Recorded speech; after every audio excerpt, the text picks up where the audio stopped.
joining us. I'm Pinky Webb. As President Rodrigo Duterte delivers his last State of the Nation address, or SONA, we take a step back and look at his legislative priorities towards the end of his term. At least 4 of Mr. Duterte's 21 priority bills last year have been signed into law. The House of Representatives also passed key measures amid the COVID-19 pandemic, including the Bayanihan Law, Vaccination Program Act, and General Appropriations Act. But what else can still be accomplished at the House of Representatives? Let's go straight to the source of the story. We have House Speaker Lord Allan Velasco. Speaker, it's good to have you again. Welcome to the show. Thank you, Pinky, for having me, and hello to all the viewers of The Source. In 2020, during the President's State of the Nation address, there were 21 priority bills that the President wanted passed. Of these, as we mentioned a while ago, 4 of them were passed by the House of Representatives. They are CREATE, FIST, Coconut Farmers Trust Act, and the Bayanihan 2. So basically, Speaker, that's 4 out of 21, but we need to put this in context. The House passed 7 other measures, which the Senate failed to pass. To start it off, I guess what I want to find out from you is that, were you satisfied with the House's performance the last year? Well, definitely, as to the performance of the House, we could really say that we've passed actually a lot of the priority bills of the President. Right now, we're just waiting for the Senate to finish their side because as to the House, we've already finished most of them. It's just that when we come back and resume during our session, there's a couple of bills that we want to finish, and we believe that these are the Philippine Virology Institute Act, the Center for Disease Control and Prevention Act, the Continuing Professional Development Act, and the Bureau of Immigration Modernization Act. I think these are the 5 bills, and I think that we have to focus on. Adding also the National Housing Development Act. So right. I think these 5 bills are those bills that we have to focus on, which are part of also the priority bills of PRRD. But just tell us first, what were the challenges in not being able to pass those other 5 bills that you mentioned that you want passed when you resume session?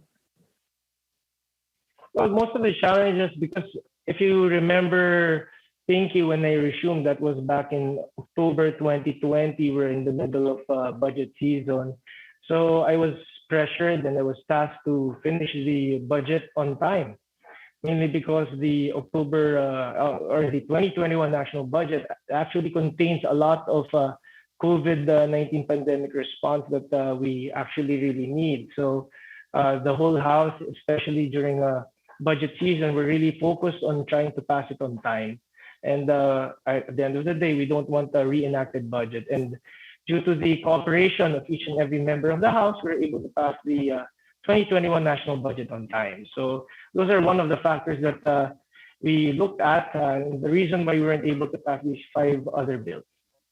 There were a number of measures passed at the House, which I had mentioned a while ago, that did not make it at the Senate. These would be, if I'm not, please correct me if I'm wrong, sir, you have the, some of them would be the OFW Department bill, and then the Disaster Resilience Department bill. There's an Internet Transaction Act and rental housing and so on and so forth. Which among those bills passed at the House would you hope the Senate would accomplish when they resume session? Kasi naipasa nyo na po sa mababang kapulungan. Yeah, actually looking at those that the Senate hasn't passed yet, I'm actually hoping that we finish the Internet Transactions Act and also the Department of OFW. The Internet Transactions Act, mainly because of all the online transactions that are happening right now, it would actually lead to protect our consumers and our buying public online. As to the Department of OFW, I really believe that there's a department that has to be put up to be able to look at the concerns of our OFWs and actually trying to give them the prioritization because of the amount of money that they bring in to the country. So those two bills, I really hope that the Senate would be able to pass it on this coming session days. Okay. And then you talked about the other measures that did not make it at the House that you want passed. Ano po? Lima po yung inyong sinabi kanina when we first started this interview. Alin ho dun ang likely ang maipapasa when you resume session?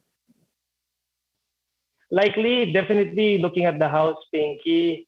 As to the 5 bills that we're looking at that we need to pass, looking at the House and how united we are right now, having a supermajority of 275, and looking at how we work, especially during crunch time, sa tingin ko naman, Pinky, mapapasa namin itong 5 mga batas na ito.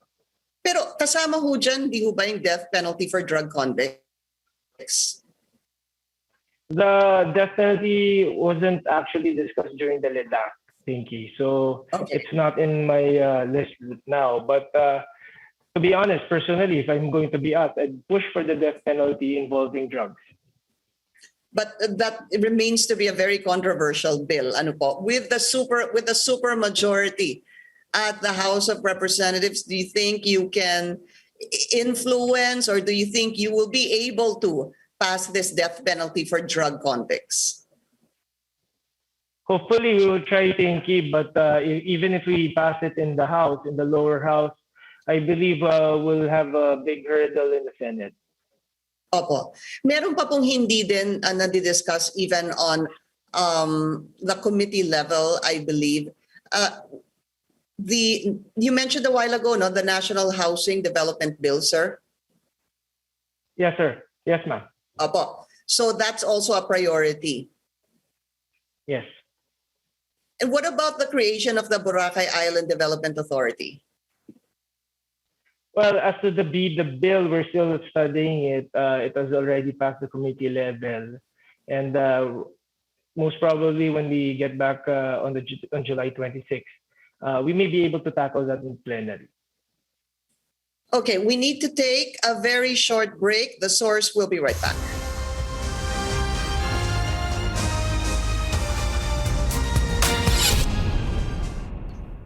You're watching The Source on CNN Philippines. I'm Pinky Webb. Our guest today, House Speaker Lord Allan Velasco. Speaker, let's talk about the biggest challenge rather upon all of us, which is the COVID-19 pandemic. What I want to find out is there going to be any legislation needed when Congress resumes to assist government in its COVID-19 response? As to the needed legislation, Pinky, before we adjourned last time, we already passed RA 11525, which is the COVID vaccination program. This actually helped the government to be able to procure and for the administration of the needed vaccines. I believe we have already equipped the executive with all the needed legislation to be able to fight the pandemic. But also we're looking at, as you know, Bayanihan 2 has already lapsed, and we're looking at pushing for the Bayanihan 3. I think with the Bayanihan 3, that would also help in the pandemic. Okay, but you already passed Bayanihan 3, right? Come again, sorry. Hindi ho ba naipasa na si Bayanihan 3? That's the 401 billion pesos, if I'm not mistaken. Yes, we've already passed it in third reading. That's why we're gonna make a push with the Senate so that they will be able to pass Bayanihan 3 also. And how urgent is this for you? That the Bayanihan 3 be passed by both houses of Congress. There's a lot that was taken into consideration for this. I remember speaking to Congresswoman Stella Kimbo about this. Isa pa ngang provision dito, hindi ho ba yung 1,000 pesos per individual regardless of your status, your social status? Yes, that's right, Pinky. Actually, we're just going to make a push with the senators so that they'll be able to pass that. During the time when we pushed for Bayanihan 3, talagang nakita namin, Pinky, that we needed additional ayuda para sa ating mga kababayan, mainly because if you look at the economy, medyo consumer-based tayo. So we need to give the population the amount of money so that they'll be able to jumpstart the economy. So yung ayuda natin for Bayanihan 3, Pinky, is actually, tama ka, it's giving 1,000 pesos for every individual. So how come we did this? Mainly because nung nakaraang stop natin, I noticed na we give 5,000 peso ayuda per family. And I just thought that pag ganito ang gawin natin, I find it not fair, mainly because some families have 10 family members, some families have 3 family members. And so if you just give them around 5,000 across the board, hindi siya masyadong fair. Whereas if you give 1,000 pesos per individual, kung 10 sila sa pamilya, then they will get around 10,000 pesos. Kung tatlo, 3,000. So very fair po yung magiging pagbigay po ng ayuda natin sa Bayanihan 3. Depende talaga sa dami ng miyembro ng pamilya. But if I recall, Speaker, one of the concerns of the Senate regarding Bayanihan 3 really was the sourcing of funds. Hindi ho ba? Yes, one of the concerns talaga, Pinky, was the sourcing of funds.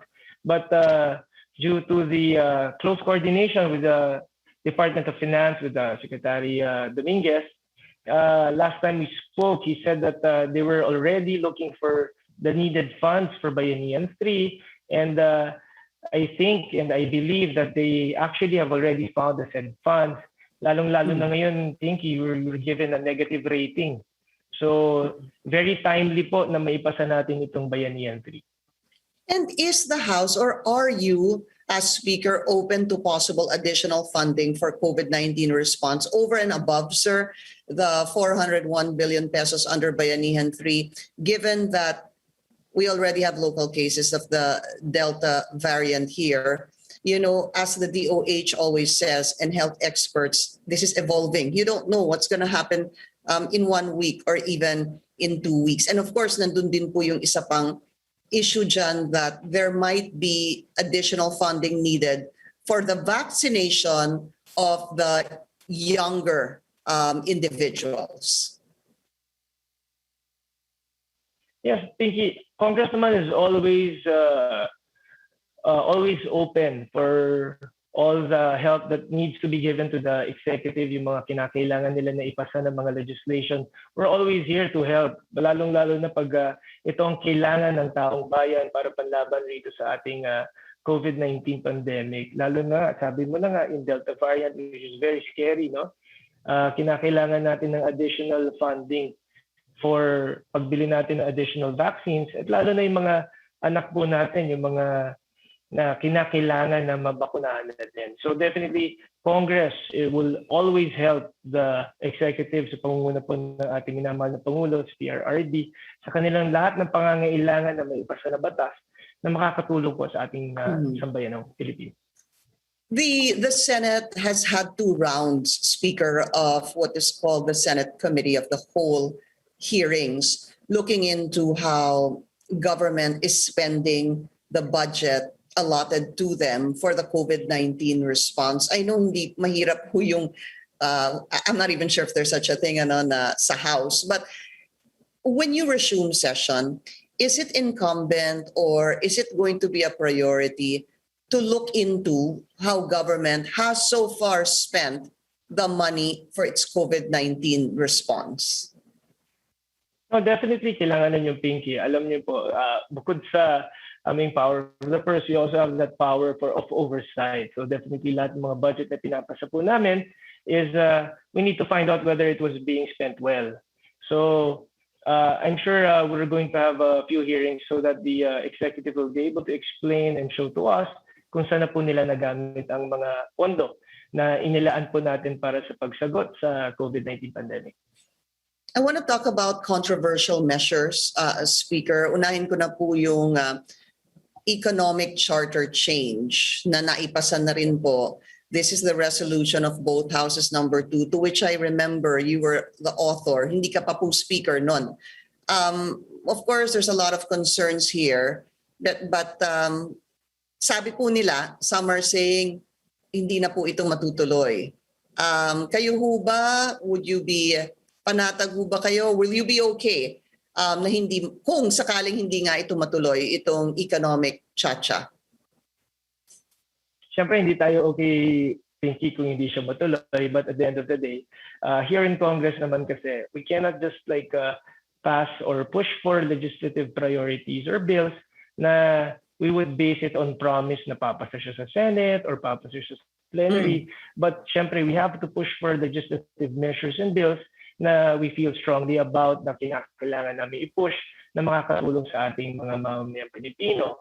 So just like the RBH2, which actually opens up the restrictive provisions of the Constitution as to yun sa mga economic provisions, ako po naniniwala talaga ako. I strongly believe that this would really help our economy. I'm looking at the influx of foreign investors to pagpasok, magtayo sila ng business, and eventually with the open up a lot of employment opportunities sa ating mga kababayan, and syempre makakatulong po sa pag-angat ng ating ekonomiya. If you notice, Pinky, I filed this, if I'm not mistaken, it was the second bill to be filed. When I filed it, hindi pa po tayo speaker. Right. Hindi pa nga kayo speaker back then. Another controversial possible measure would be the ABS-CBN franchise. There are already 2 lawmakers at the House of Representatives pushing for the franchise renewal. That's Congressman Rufus Rodriguez and Congresswoman Loren Legarda. Meron pa hubang pag-asa that this will be taken up, or there could be a franchise renewal of ABS-CBN when you resume session? Titingnan natin, Pinky, but right now, based on the number of legislative priorities and bills na nakafile po sa Kongreso, marami pa po tayong kailangan asikasuhin. And within this Congress, 18th Congress, we've already decided on that issue. So I believe sa next Congress na talagang matatalakay yan. Again, we need to take a very short break. The Source will be right back. You're watching The Source on CNN Philippines. I'm Pinky Webb. Our guest today, House Speaker Lord Allan Velasco. Speaker, there's also still one siguro controversial issue here that I wanted to discuss among others. No, ito pong funding ng NTF-ELCAC. This was also very controversial, especially at the at the Senate. Meron ho kasing tanong dito yung ilang senador, for example, Senator Franklin Drilon, on what he says is the underspending. Kumbaga, the PNP is part of the NTF-ELCAC, and yung kanilang budget, ang ginamit lang nila out of their budget was just 12%. Is the House, having its oversight functions, planning to look into this? That's my first question. And the second would be, would you be open to even additional funding for this NTF-ELCAC? No, one of the key priorities kasi ng Duterte administration is peace and order, lalo na yung paglaban sa insurgency, no? So when we look at the NTF-ELCAC, talagang kinakailangan po yung ganyan, especially when we go to those far-flung barangays na talagang pinapasukan ng mga insurgents, kinakailangan yung funding na ganyan. As to the utilization na sinabi ng Senate, definitely we'll look into that, and definitely that would also be tackled during the budget hearings. Siyempre, for the 2022 budget, iingi na naman, I'm sure, ang additional funding for NTF-ELCAC, and it will come out during the budget hearings kung kinakailangan pa talaga, dagdagan or bawasan. But for me personally, naniniwala ako na kinakailangan talagang lagyan ng additional funding these certain barangays dito sa mga areas na to, mainly because kinakailangan natin pagandahin, and one of the reasons kung bakit na parang na-invite yung mga tao dun sa barangay sa mga insurgents is mainly because yung feeling nila na wala yung presence ng government. With the budget of ELCAC na pinapasok natin sa mga barangay, I really feel na mararamdaman lalo nila ang presence ng government dun sa mga barangays na yun. So as to the question, I believe during the budget hearings, masasagot natin lahat yan. Let's go to what happened in the past 5 years, the speakership. In the past 5 years, there were 4 speakers. Speaker Pantaleon Alvarez, Speaker Gloria Macapagal-Arroyo, Speaker Allan Peter Cayetano, Speaker Lord Allan Velasco. What, if any, would you say, have you maybe learned about how to shore up support dito po sa pagiging speakership in two aspects, sir, personally and collectively. Parang, what have you learned about how to keep your members intact and to keep the post and have them support you? No, sa tingin ko naman sa Congress, no, when I became Speaker noong October 2020, alam mo, Pinky, when I became Speaker, that was in the middle of the pandemic. And then during that time, because of the term sharing agreement, medyo watak-watak ang mga congressmen. So, ang nakita ko dyan, I was able to unite. And kita nga na po natin, nagkaroon tayo ng isang super majority of 275. At ako yung nagpapasalamat sa lahat ng members of Congress for coming together pag kinakailangan. So, I guess those are one of the things that I'm proud of. Na I can say I'm proud of in all humility na I was able to unite ang mga members natin sa Congress. So to the members of Congress, ako nagpapasalamat sa inyo lahat. Speaker, I know you just said that you're proud of that, no? But what other thing would you say? It's been less than a year. Ano po? What would be your biggest achievement so far? So far, one, I was able to unite Congress. I think looking at everything, that's the biggest achievement I was able to do while I was Speaker, mainly because if you look at Congress, it's composed of more than 300 members with differing issues, differing interests. So being able to handle all our members in Congress, I think that would be the biggest achievement of my stint of less than a year as Speaker. Mm-hmm. And during the President's State of the Nation address, what do you want to hear from the President? Actually, what I would want to hear from the President during his last State of the Nation address is, I hope he looks back. He looks back in his 5 years of all the things that he has done for the country. Naniniwala po kasi ako na napakaraming nagawa ng ating Pangulo. And I just want to remind each and every one of our kababayans sa lahat ng mga nagawa niya. And that's specifically, Pinky, kung bakit may ginawa tayong pre-SONA ang Congress nga, no? Parang tribute natin kay Pangulo. So what we did was we asked each and every congressman if they can highlight projects, programs in their district na ipakita naman nila ang mga nagawa sa kanila, and so that we can also show the public ang mga nagagawa dito sa iba-ibang mga distrito. So with that, I think hopefully the President would try to highlight. Alam ko he's not the type of person na would want to tell everyone his achievements at mga but for his last SONA, I truly believe that he should tell each and every achievement that they have achieved during his 5 years as President.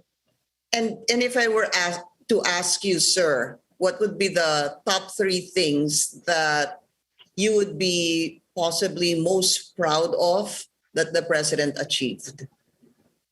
Wow, top 3 things. One, yung fight against drugs po niya, yung campaign against drugs, mainly because hindi natin masyado napapansin, but during that time, if you look at the statistics, 84% of all heinous crimes were caused because of drugs.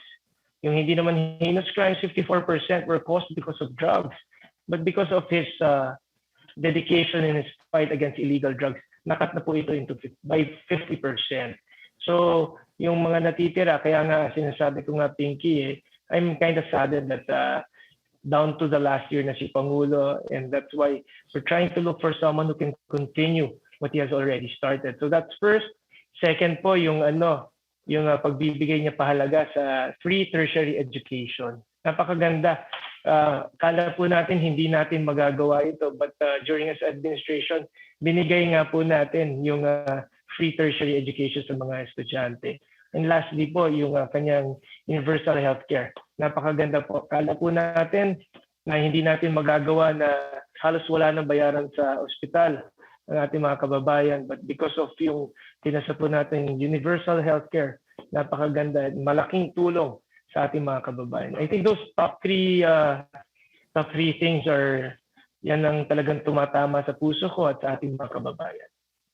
And you probably have what, sir? Less than a year, hindi ho ba? As Speaker. Personally po, para sa inyo, ano pa po ang gusto niyong ma-achieve o magawa bilang speaker? Well, as to being speaker, alam naman po natin, on top of the legislative priorities na naiwan ni Pangulo, definitely on July 26. On top of, hopefully he looks back, and I'm sure he's going to add some more legislative priorities to July 26. So hopefully I'll try to be able to finish that with the help of the members of Congress. And also yung speakership naman po, hindi lang po yan tungkol sa pagpapasa ng batas, but also there's an admin work. I'm trying to change the look of the House of Representatives, trying to modernize the House itself. All right, Speaker Lord Allan Velasco, sir, maraming salamat po sa inyong oras. Maraming salamat. Thank you for the opportunity. Thank you. And thank you for joining us here on The Source. I'm Pinky Webb. You're watching CNN Philippines.